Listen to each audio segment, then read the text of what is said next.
여러분 부탄이라는 나라를 아십니까? 저쪽 남아시아에 가면 히말라야 산 자락에 있는 나라입니다. 중국과 인도, 네팔까지는 아니고 중국과 인도 사이에 이렇게 국경을 하고 있는 나라입니다. 대한민국의 한 절반도 못 됩니다.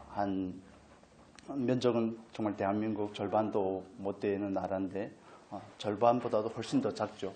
그리고 인구는 한 80만 명 정도 되는 나라입니다.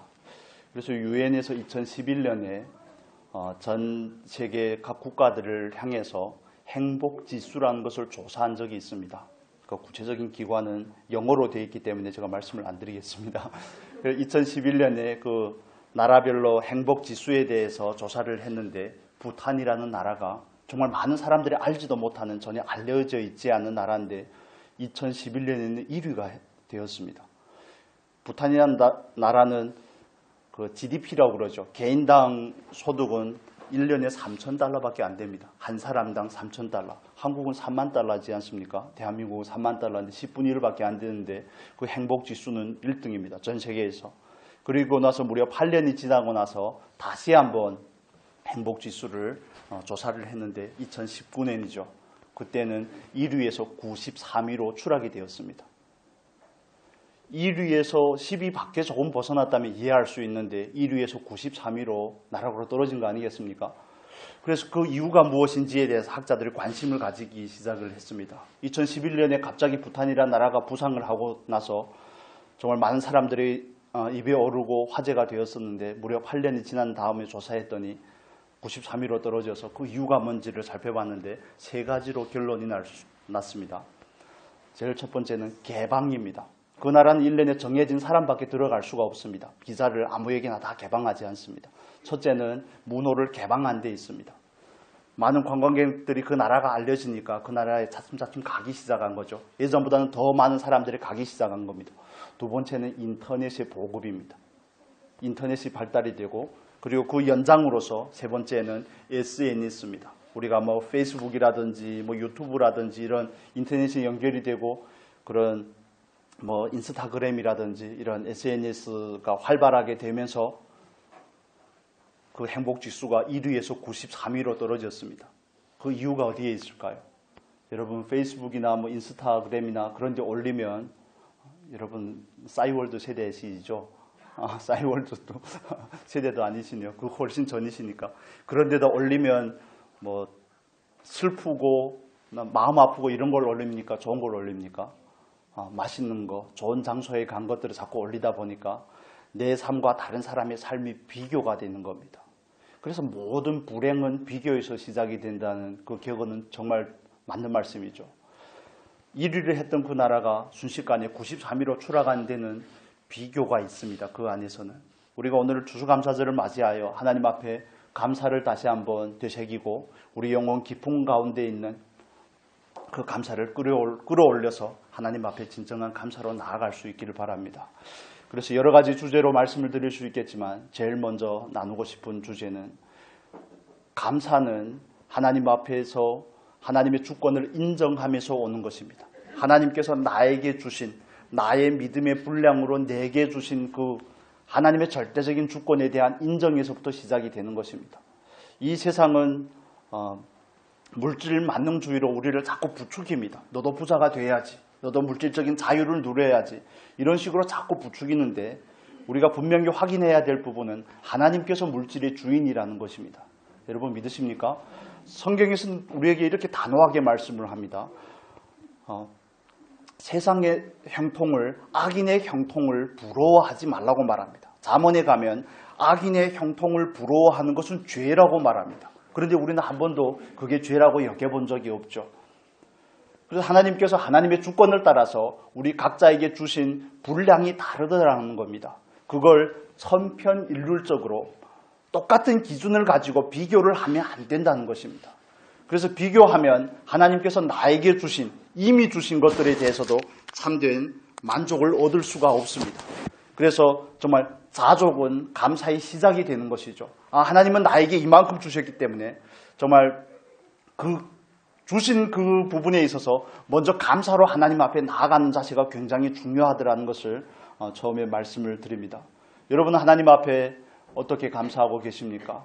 정말 하나님 앞에서 하나님께서 나에게 주신 것에 대해서 만족하고 있습니까? 아멘을 안 하시면 제가 좀 다시 한번 여쭤보겠습니다. 없는 걸로 하고 여러분은 하나님 앞에 하나님께서 이미 나에게 주신 것으로 인해서 감사하십니까? 네, 우리가 감사의 정도가 다 다를 수 있지만 그건 그리스도인으로서 하나님 앞에서 가지는 가장 소중한 자세이고 태도입니다. 하나님께서 나에게 나의 분량을 따라서 나에게 주신 것이 아니겠습니까? 그래서 모든 주권은 하나님께 있고 모든 결정할 수 있는 권리, 분배할 수 있는 권리도 하나님께서 가지고 계십니다. 모든 만물의 주인이 하나님이신데 하나님께서 넉넉하게 주실 수 없겠습니까? 오늘 아침에 이런 일이 있었습니다. 저희들 뭐 주일날마다 좀 분주하긴 하지만 평일에도 그럴 때가 있습니다. 식구가 5명이니까 일어나는 시간대가 비슷하면 화장실이 하나니까 충분히 감사합니다. 재래식에 비하면 어딥니까 그게. 재래식에 비하면 어딥니까. 충분히 감사한데 이게 동선이 겹치는 겁니다. 뭐 머리감으로 들어갔는데 아빠 빨리 나오라고 그러고 막 이런 동선들이 겹치니까 제가 화장실이 2개면 겹치지 않을 텐데 하고 얘기했다가 바로 취소했습니다. 2개가 문제가 아니라 시간을 타임을 바꿔야 되겠구나. 시간에 이렇게 격차를 둬야 되겠구나.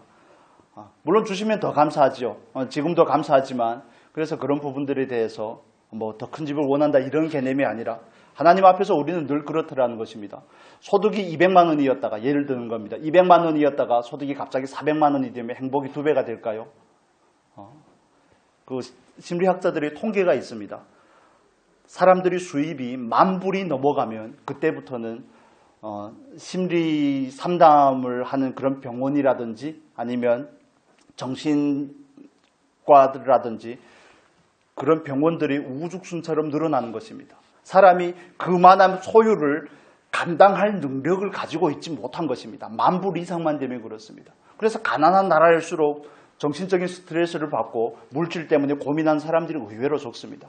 그런데 많이 가지면 많이 가질수록 오히려 그게 감당이 안 되는 겁니다.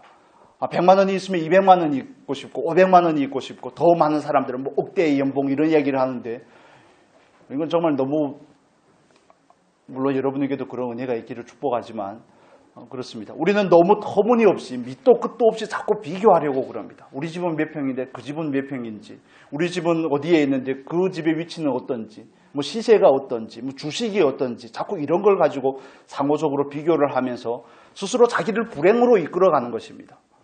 여러분 우리가 하나님 앞에서 먼저 그분의 주권을 믿고 그분께서 우리에게 주신 것이 가장 적절하다는 것을 믿으시기를 축복합니다. 하나님은 우리가 원하는 것을 주시는 하나님이 아니라 우리에게 필요한 것을 주시는 하나님이신 줄 믿습니다. 이 고백이 우리 안에 있지 아니하면 늘 흔들리게 됩니다. 아들이 없으면 딸 때문에 행복한 것이 아니라 아들 때문에 불행합니다. 아들만 있고 딸이 없으면 어떨까요? 아들만 있는 것 때문에 행복한 것이 아니라 딸이 없음으로 불행합니다. 저는 다 있기 때문에 뭐 괜찮습니다만. 그렇습니다. 우리에게 마음이라는 게 사람의 마음이라는 게 그렇습니다. 하나님 앞에서 하나님의 주권을 인정하고 그분께서 주신 것이 가장 좋다는 그 믿음이 전제가 되어 있지 아니하면 억만금을 가져다 줘도 늘 불편합니다. 이스라엘 백성들의 예를 드리겠습니다. 애굽에서 그들은 430년 요셉이 죽고 나서부터 거의 근 400년 가까이를 종살이를 합니다. 그들에게는 내일이 없습니다. 날마다 정말 내일 아침에 해가 떠오르는 것이 내일의 태양을 만나는 것이 그들에게는 괴로움이었을 겁니다. 남사이가 나면 나일강에다가 피덩이 같은 나일강에다 버려야 되는 것이고 그들을 향한 그 고역은 끝이 없지 않습니까? 그들을 향한 착취와 핍박과 정말 모진 고난을 겪는 그들의 상황을 우리가 상상을 해보셔야 되는 것입니다. 그걸 상상을 해보면 내일의 태양을 만나는 게 내일이 오지 않았으면 하는 그런 생각이 그들에게서 들 것입니다. 그런데 하나님께서 아브라함에게 하신 그 약속을 따라서 모세를 통하여 그들을 구원해내셨습니다. 6월절에 은혜를 베푸셨고 홍해를 건너서 그들을 애굽에서 건져내셨습니다. 바로의 권세에서 건져내신 것입니다. 세상에 속한 그들을 하나님의 나라로 옮긴 것이죠. 바로에게 종속이 되었던 그 백성들을 하나님의 백성으로 삼아주신 것입니다. 그런데 그 은혜가 며칠을 갑니까? 홍해를 건넌 은혜가 3일밖에 가지 않습니다. 3일을 걸어서 물이 없으니까 마라라는 곳에 도착했는데 물이 없으니까 바로 불평을 쏟아내는 것입니다. 그 놀라운 은혜를 입었는데 그 전혀 끊을 수 없는 것 같은 그 저주가 끊어졌는데 3일 동안 마실 물이 없다고 해서 하나님을 향해서 삿대질하는 게 저와 여러분이 가진 인간의 본성이라는 것입니다. 하나님께서 그들에게 정말 많은 쉼을 주시고 광야에서도 그들을 정말 눈동자같이 지켜주시지 않습니까? 낮에는 구름 기둥으로 밤에는 불 기둥으로 그들을 보호하시고 그들에게 만나를 주시고 그들에게 정말 반석에서 물을 내서 주시고 하는데 그들은 참된 만족이 없습니다. 먹다 보니까 질리는 겁니다. 여러분 우리 안에서 때론 비교를 하지 않지만 비교하는 이유는 우리 마음이 둔해져서 그렇습니다. 하나님을 향해서 둔해져서 그렇습니다. 그래서 둔해지면 어떤 현상이 일어나냐면 당연하다고 생각을 합니다. 광야에서 만나를 먹는 게 당연합니까? 광야에서 물을 마시는 게 당연합니까? 그걸 우리는 은혜라고 말하죠. 놀라운 하나님의 은혜고 그건 기적이라고 말하는 겁니다. 그런데 그 기적이 너무 다소되니까 은혜가 너무 반복해서 임하니까 은혜가 되지 않고 이제는 당연한 것이 되는 겁니다. 그걸 우리는 은혜에 중독이 되었다고 말하는 겁니다. 은혜에 중독이 된 겁니다. 마치 자기들이 그런 자격이 있는 것처럼 생각을 하는 것입니다. 저와 여러분의 삶 가운데서 이런 모습들이 가끔씩 발견이 되지 않습니까? 정말 몇십 년 전만 생각을 해보셔도 여러분 쭉 지나오신 분들이기 때문에 다 알죠. 오늘 같은 풍요로움이 언제 있었겠습니까? 오늘 같은 풍요로움이 언제 있었겠습니까? 그럼에도 불구하고 우리는 늘 하나님을 향해서 하나님 앞에서 이 세상을 향해서 목말라 합니다. 예수님께서 사마리아 여인에게 하셨던 말씀이 있죠. 이 세상의 물을 마시는 자는 늘 목마르려니와 그런데 우리는 그 일을 찾아서 하면서 목마르지 않기를 원합니다. 내 안에 있는 그 갈망이 내 안에 있는 그 욕망이 다른 사람보다 높아지고 더 많은 것을 가지고자 하는 그 욕망이 충족되기를 원합니다. 성경은 그게 잘못됐다고 말하는 것이죠. 우리의 참된 만족은 어디에 있습니까? 하나님에게 있다고 말하는 겁니다. 여러분 저도 일상을 살아가면서 하나님을 향해서 때로 어떤 부분에 있어서는 좀 더 해주셨으면 더 줬으면 하는 그런 부분들이 분명히 있습니다. 여러분께도 있을 것입니다. 저만 이상한 사람이 될 수는 없으니까 여러분에게도 있죠. 그럴 때마다 우리는 어떻게 해야 됩니까? 그걸 내 안에 있는 그 생각이 내 안에 있는 그 욕망의 근원이 어디에서 왔는지를 살펴야 되는 것이고 그 부분에 대해서 정말 노력을 해야 될 부분인지 포기해야 될 부분인지 하나님께서 주신 소원이라면 나를 개발해서 진취적으로 더 발전을 시켜야 되겠죠. 더 성장을 하고 더 나아가야 되겠지만 그게 내 욕심이라면 바로 버려야 되지 않습니까? 욕심이 잉태하면 뭐를 낳습니까? 죄를 낳습니다. 욕심이 잉태해서 죄에 이르고 죄가 우리에게 가져오는 것은 사망이죠. 그 사망은 하나님과의 단절을 가져오는 것입니다. 오늘날에는 우리를 늘 이 세상의 풍조가 우리를 물질 만능주의로 우리를 유혹하지만 성경은 우리에게 분명히 말합니다. 두 주인을 함께 섬길 수 없다고 말합니다. 주님이냐 아니면 만몬이냐 돈이냐고 말하죠.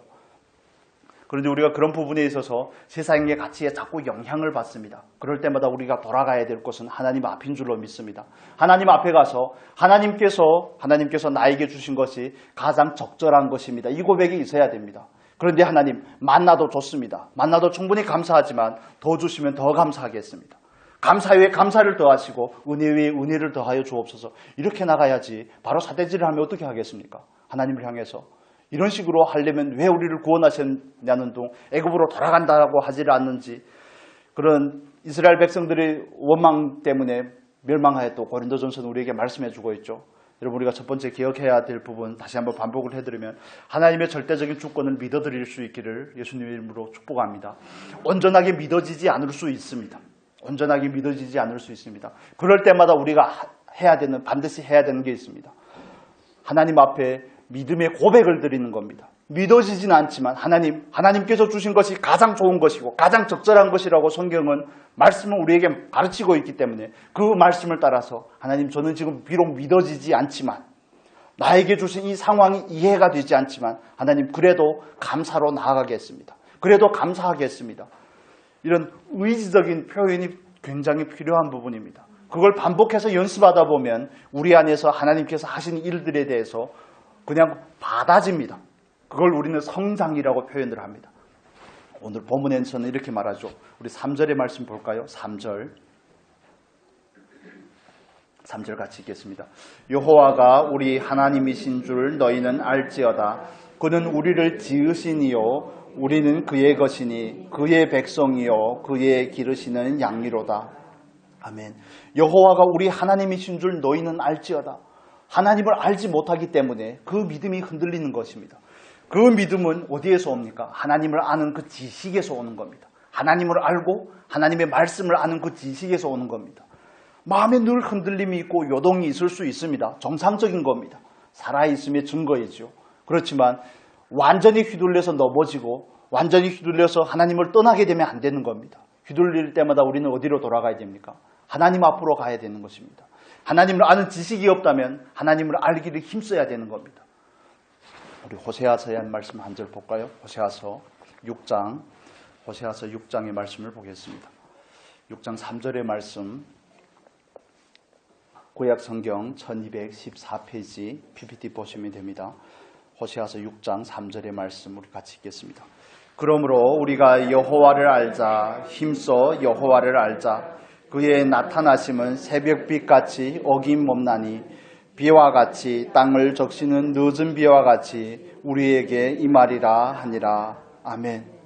호세아 선지자의 호소가 여기에 있습니다. 그러므로 우리가 여호와를 알자. 어떻게 알자고요? 힘써 여호와를 알자. 왜냐하면 이스라엘 백성들이 망한 이유를 앞에 있는 4장 6절에서 말해줍니다. 내 백성이 하나님을 아는 지식이 없으므로 망하였도다. 우리에게 적용해도 마찬가지입니다. 하나님을 아는 지식이 없기 때문에 믿음이 형성이 되지가 않고 그 믿음이 없기 때문에 우리는 그 믿음을 따라서 살 수가 없는 것입니다. 그래서 우리는 하나님을 알기를 힘써야 됩니다. 하나님께서 나에게 가장 좋은 것을 주시는 분이라는 것을, 나의 필요를 공급하시되 가장 적절하게 시와 때에 맞게 공급하시는 분이라는 것을 믿어야 되는 겁니다. 우리는 늘 쌓아놓으려고 하죠. 저도 왜 쌓아놓고 싶지 않겠습니까? 쌓아놓은 것을 쓰고 싶어 하는 것이 사람이 가진 본성입니다. 인류학자들은 그렇게 해석을 하더라고요.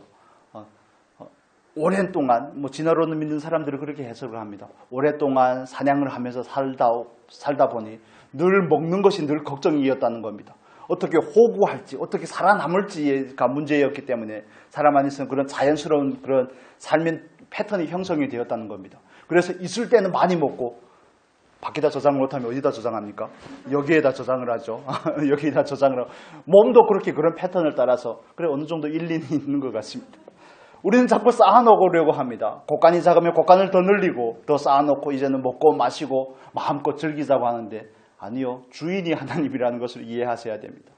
내 생명의 주인도 하나님이시고 나에게 물질을 주시는 분도 하나님이십니다. 그래서 오늘 본문에서는 1절에서는 뭐라고 말합니까? 온 땅이여. 우리 본문에 돌아와서 다시 보겠습니다. 1절에서 온 땅에 여호와께 즐거운 찬송을 부를지어다. 하나님께서 온 땅의 주권자가 된다는 사실에 대해서 고백을 하고 있습니다. 온 땅에 여호와께 즐거운 찬송을 부를지어다. 이건 선택해야 될 부분의 문제가 아니라는 것입니다. 반드시 하나님을 향해서 이 고백을 가져야 되는 것입니다. 여러분, 우리가 하나님 앞에서 감사의 고백이 없을 때마다, 우리가 영향을 받고 흔들릴 때마다 하나님 앞에서 정말 내 영혼 깊은 곳에 있는 그 감사를 끌어올릴 수 있는 은혜가 있기를 바랍니다. 말씀을 따라 고백해 보십시오. 그러면 그 말씀이 우리에게 주는 놀라운 은혜와 그 축복을 경험하게 될 것입니다. 내 감정 안에서 찾지 마시고요. 내 감정 안에는 없습니다. 내 육체 안에는 참된 만족이 없습니다. 그러나 내 영은 하나님 앞에서 얼마나 고요한지, 성령님과 하나님 그 영은 얼마나 고요한지, 세상에 비바람이 불고 풍파가 와도 전혀 요동치 않습니다. 정말 마치 지혜로운 사람과 같이 반석 위에 집을 지은 사람과 같은 것이죠. 그런 믿음이 저와 여러분에게 다 있기를 소원합니다. 흔들릴 때마다 우리는 하나님 앞으로 돌아가는 겁니다. 내 분량을 인정하는 겁니다. 나도 이번에 미국의 대선을 하면서 트럼프 대통령을 지지했던, 트럼프 후보자를 지지했던 그 테슬라의 CEO가 이름이 뭡니까? 일론 머스크죠. 대박 나지 않았습니까? 나도 한국의 일론 머스크, 이렇게 애들을 가르치면 안 됩니다.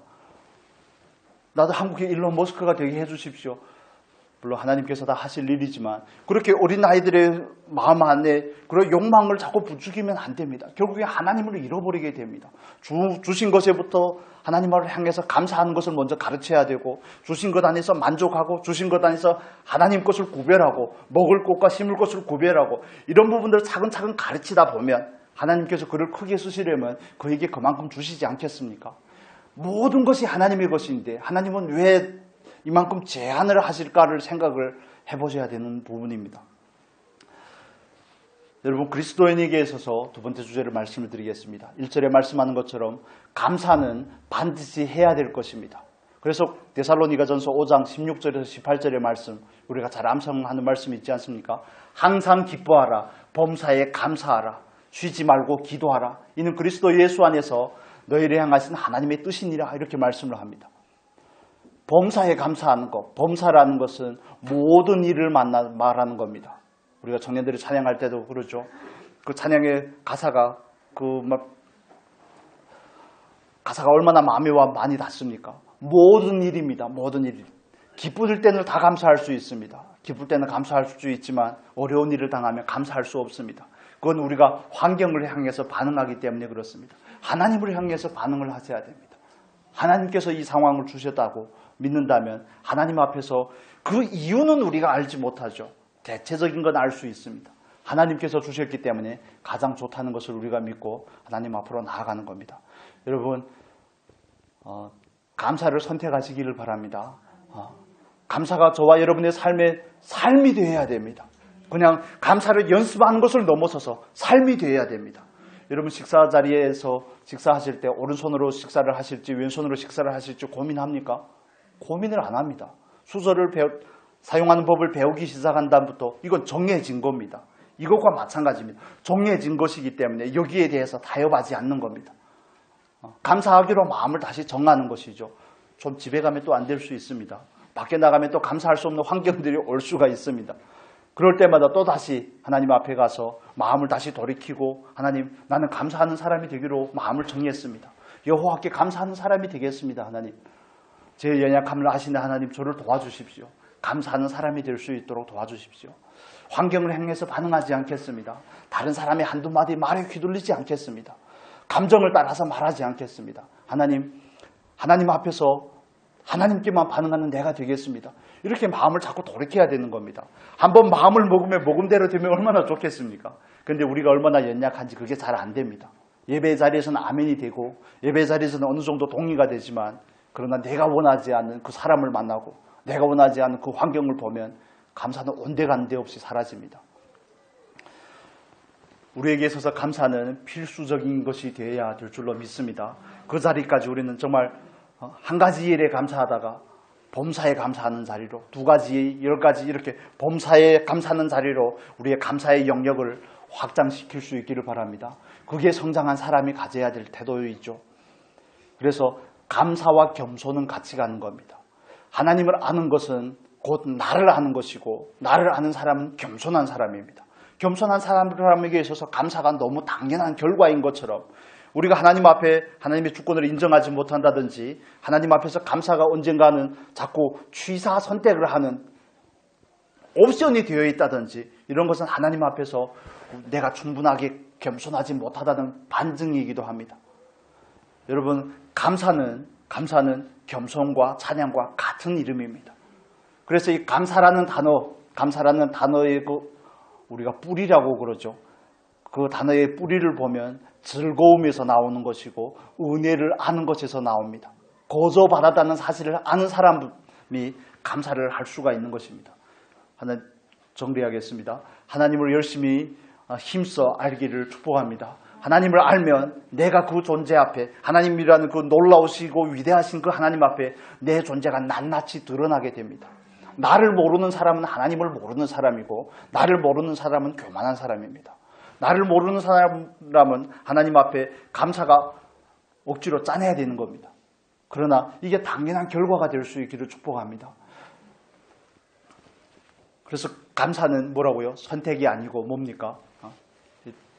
표현을 오해하지 않으시면 좋겠습니다. 감사는 반드시 해야 되는 것입니다. 이렇게 정리하겠습니다. 반드시 해야 되는 겁니다. 상황에 막론하고 내 기분에 따라서 하는 것이 아니라 어떤 환경에 따라서 하는 것이 아니라 감사는 당연한 결과여야 되는 것입니다. 그리고 세 번째로 한 가지만 더 말씀을 드리겠습니다. 여러분 정말 하나님 앞에 감사하다면 하나님을 향해서 반응이 있어야 됩니다. 감사는 반드시 표현이 되어져야 됩니다. 감사는 반드시 그 받은 은혜와 사랑에 대한 화답이 있어야 됩니다. 그래야 감사가 완성이 됩니다. 감사는 어디에서 완성이 됩니까? 우리 몸에서 완성이 됩니다. 말로, 태도로, 표정으로, 시간과 물질을 향한 그것을 가지고 하나님을 향한 헌신으로 완성이 되는 것입니다. 그래서 이 감사는 하나님 앞에서 정말 몸에서 완성이 되는 것인데 여기까지 이르기 위해서는 감사가 관계의 문제라는 것을 이해할 필요가 있습니다. 감사는 관계의 문제입니다. 우리가 3절에서 말하는 것처럼 하나님을 알지어다 그러면서 하나님에 대해서 뭐라고 말씀합니까? 그는 우리를 지으신 이시라. 우리를 지으신 이요. 우리는 그의 것이요. 우리는 그의 백성이요. 그의 기르시는 양미로다. 이건 관계의 문제이죠. 하나님께서 내 주인 된다는 사실, 하나님께서 나를 만드셨다는 사실, 하나님께서 나의 왕이 된다는 사실을 고백하고 하나님께서 나의 목자가 된다는 사실, 내가 그분의 양이면 그분은 나의 목자죠. 내가 하나님의 백성이면 하나님은 나의 왕이 아닙니까? 하나님께서 나를 지으셨다면 나는 그의 것이고 그의 피조물이죠. 이 관계의 문제를 이해하면 우리는 비로소 하나님 앞에 나가서 감사를 표현하는 자리까지 나아가게 됩니다. 여러분은 하나님 앞에 감사를 어떻게 표현을 합니까? 우리가 1년에 하루라는 이 시간을 정해서 추수감사절기로 하나님 앞에 나아가지만 이 하루는 우리에게 주신 모든 하루를 대표하는 것입니다.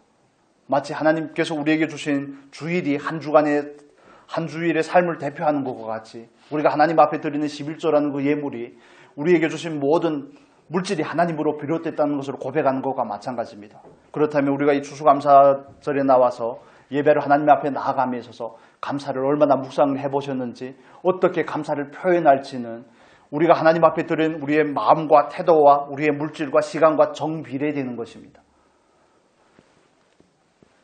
여러분 오해하지 않으시겠지만 헌금을 많이 내라 이런 얘기가 아닙니다. 그건 우리의 감사가 증명이 되는 자리입니다. 물론 마음에 없이도 할 수가 있습니다. 사람에게 인정을 받으려고 할 수도 있지만 그러나 그게 없이 하나님을 향해서 말만 있다면 그건 뭔가가 잘못됐다는 사실을 이해할 필요가 있습니다. 오해하지 않으셨으면 좋겠습니다. 반드시 증명이 되는 겁니다. 믿음은 무엇으로 증명이 됩니까? 행위로 증명이 되죠. 감사는 무엇으로 증명이 됩니까? 표현으로 증명이 되는 것입니다. 그 사랑을 알고 그 은혜를 아는 사람이 감사하지 않으면 이상한 것입니다. 그래서 나는 하나님 앞에 어떻게 감사로 드릴지, 정말 드릴 것이 없으면 내 몸이라도 드려야 되지 않을까요? 이런 고백들이 결국엔 나오게 되는 것입니다. 그래서 나는 그 하나님께서 나에게 주신 은혜를 얼마나 알고 있으며 그 은혜에 대해서 얼마나 반응하고 얼마나 감사하고 얼마나 화답하고 있는지에 대해서 살펴야 되는 것입니다. 여러분 우리가 하나님 앞에서 그 관계 안에서 우리의 위치를 바르게 정하셔야 됩니다. 오늘 본문에서는 그분이 우리의 창조주가 되시고 우리의 주인 되시고 우리의 목자가 되시고 또 우리의 왕이 되시고라고 표현을 하는 것처럼 한 가지 더 말씀을 드릴게요. 그분은 우리의 체주가 되십니다. 이해가 되십니까? 체주가 뭡니까? 우리에게 돈을 빌려준 분이라는 겁니다. 여러분만이 아니고 우리가 빚진 자라는 사실을 압니까? 우리는 빚진 자입니다. 빚은 어떻게 해야 됩니까? 반드시 갚아야죠. 갚아도 되고 안 갚아도 되는 것이 아니라 반드시 갚아야 되는 겁니다. 갚을 수 없어도 갚아야 되는 것이 빚진 자가 가져야 될 태도입니다. 그분이 우리에게 체주가 되시는데 우리는 빚진 자의 심령으로 살아가지 않습니다. 그래서 하나님의 그 사랑에 화답하고 반응하는데 때론 마음이 너무 둔해 있습니다. 자기의 자리를 잘 모르기 때문에 그렇습니다. 여러분 빚진 자의 마음을 가지고 하나님 앞에서 정말 근신하게 깨어서 살아갈 수 있는 우리가 되었으면 좋겠습니다. 감사로 화답해야 됩니다. 그래서 우리의 신앙이 조금씩 성장하면서 하나님 앞에 우리는 이렇게 질문을 가져야 되는 것입니다. 어떻게 드릴까? 무엇을 드릴까? 얼마나 드릴까? 이걸 생각을 해야 되는 것입니다. 여러분 미국의 대통령이었던 그 암살당한 대통령 이름이 뭡니까? 케네디 대통령이 했던 말이 있죠. 나라가 당신에게 무엇을 해줄지를 생각하지 말고 당신이 나라를 위해서 무엇을 해야 될지를 생각하라고 말하는 겁니다. 그게 성장한 국민이 가져야 될 의식일 뿐만 아니라 그리스도인으로서 하나님 앞에서 정말 빚진 자로 살아가는 심령이라는 것을 이해할 필요가 있습니다. 하나님, 물론 우리는 절대적인 하나님의 공급하심이 없으면 살아갈 수조차 없죠. 그 은혜가 없으면 하루하루 연명할 수조차가 없습니다. 우리는 정말 마치 아침 안개와 같은 존재가 아니겠습니까? 정말 힘이 연약하지만 그러나 우리들의 신앙이 조금 성장함에 있어서 그분이 나에게 주신 은혜를 따라서 나는 어떻게 드릴까? 얼마를 드릴까? 하나님 앞에 어떤 모습으로 나를 헌신할까? 그래서 신앙에 있어서 가장 중요한 부분의 결론이 로마서 12장 1절인 것입니다. 정말 그 놀라운 생명의 은혜를 아는 자 어떻게 고백합니까? 그러므로 형제들아 하나님의 모든 자비하심으로 너희를 권하노니 너희 몸을 뭐라고요? 하나님께 거룩한 산제사로 드리라고 합니다. 하나님께서 기뻐하실 만한 거룩한 산제사로 드리라고 합니다. 그리고 그 다음에 뭐라고요? 이는 너희의 마땅한 바니라. 당연히 드려야 돼 이겁니다. 내가 너에게 돈을 빌려줬으니 돈을 받는 건 너무 정상적인 거 아니겠습니까? 예수라는 대가를 치르고 우리를 샀는데 우리는 그 부분에 있어서 늘 간과합니다. 은혜라는 그 미명하에 우리의 헌신을 숨겨두고 있는 겁니다. 그렇지 않습니다. 그걸 깨뜨리고 나오셔야 됩니다. 은혜를 받았기 때문에 하나님 앞에 온전하게 나를 드리는 자리로 나아가는 겁니다. 은혜를 받았기 때문에 나를 포기하고 하나님의 말씀대로 살고자 하는 것이 아니겠습니까? 내 안에는 감사가 없지만 말씀이 감사하라고 하니까 감사해 보겠습니다가 저와 여러분이 이 시간 하나님 앞에서 가지는 결단이고 마음가짐이 아니겠습니까? 여러분 빚졌으니까 반드시 갚아야 됩니다. 하나님께서 악질 사채업주가 아니기 때문에 독촉하지는 않으시지만 독촉하십니다. 그런데 성령께서 우리 안에서 늘 쑥쑥 찌르지 않습니까? 우리의 양심에 감동을 주시죠. 은혜를 받은 자로서의 마땅한 태도가 아닌 것 같은데 어떻게 생각하냐고 이렇게 우리에게 늘 이렇게 말을 걸어오지 않습니까? 네, 말씀을 정리하겠습니다. 하나님의 절대적인 주권을 인정하고 믿음으로 감사할 수 있기를 바랍니다. 감사는 우리에게 있어서 반드시 해야 되는 것이 되어야 됩니다. 여러분이 감사를 표현해 보시기를 바랍니다. 우리에게 주어진 것 안에서 정말 최상의 감사 위에 감사를 표현해 보실 수 있기를 바랍니다. 마지막으로 드렸던 것, 감사는 관계의 문제이고 뭐라고요? 감사는 반드시 해야 되는 것을 넘어서서 우리는 빚진 자로서 그 은혜는 반드시 갚아야 되는 것입니다. 이 은혜를 우리가 기억하고 하나님 앞에서 정말 하나님께만 감사하는 저와 여러분이 될 수 있기를 예수님의 이름으로 축복합니다.